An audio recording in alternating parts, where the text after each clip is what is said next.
Isuzu MU-X 2017. Ang problema, mahirap ipasok ang cambio, yung shift gear. Malambot ang clutch pedal, walang leaking. So ang nakitang problema, clutch master cylinder. So ano yung symptoms niya? Ganito, pag apak mo ng clutch, mga kalahati ang malambot. So na bleed out na, flashing, wala, ganun pa rin eh. Paminsan-minsan mag-okay, minsan hindi. So ibig sabihin internal leak.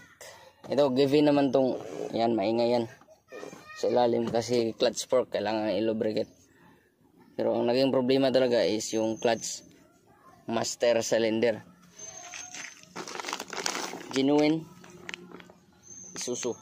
At yun nga, natanggalan natin yung filter housing. At ito na lang yung bracket para matanggal natin yan dyan, yung master cylinder. At saka mas ma-access mo dito yung bolt ng master cylinder. So babaklasin to. At yung pedal, kung wala kang mga special tools, yan o, mahirap pa yan. So buong clutch pedal bracket tatanggalin para mas madali. At ito, ma-access mo. Yun po. Tanggalan natin yung bracket. Yun, access mo na talaga yung clutch master cylinder. So dito sa loob, yan po, nabaklas natin yung pinaka-cover. At saka susunod natin tong relay box, fuse and relay box. So yun, isang nut lang at isang screw dito. Tapos ilahin mo na, yun, access mo na talaga yung clutch pedal bracket.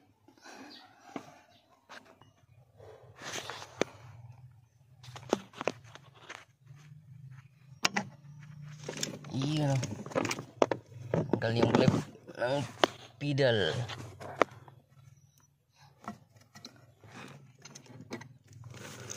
Yun.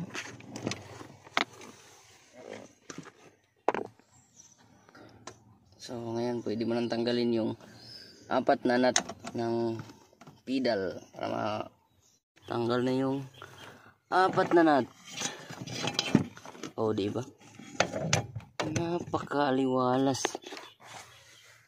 So yung 2 nut ng master, yun na lang. Ang linis. Yun oh. So dito ihiwalay na natin to, 2 fluid lines, yung pressure at yung supply.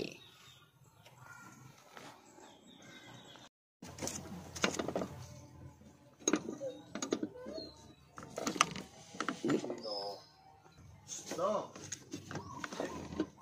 Ay, ano ngayon? Kita. Pupuyo ka. Good. Big. Yun, tanggal na yung nut. Dito tatanggalin na rin yung 2 nut.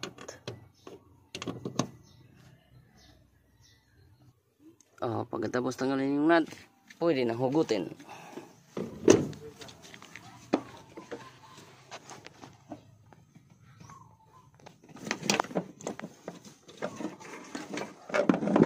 Yun oh.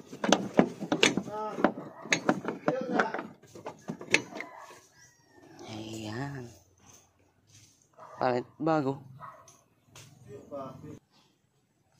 Pareho nga ba? Pareho. Kakabit na natin. Na-testing ko na rin. Ilagyan ko na rin ng fluid. So diretso kabit na pag na-testing mo na nga may pressure talaga. Ayun, kabit mo lang agad. Siyempre testing, basta magkabit para sure mapasok. Ayan, Pasok. Ayan. Pasok na. So, inat na lang dun.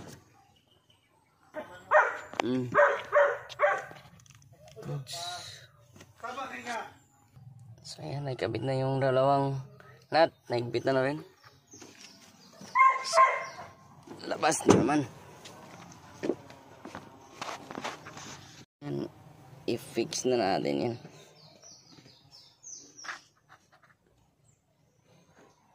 So dito yung blade out rin. Niluluwagan para makalabas yung bula or hangin. So ipa-flow natin dito kung meron pa bang hangin.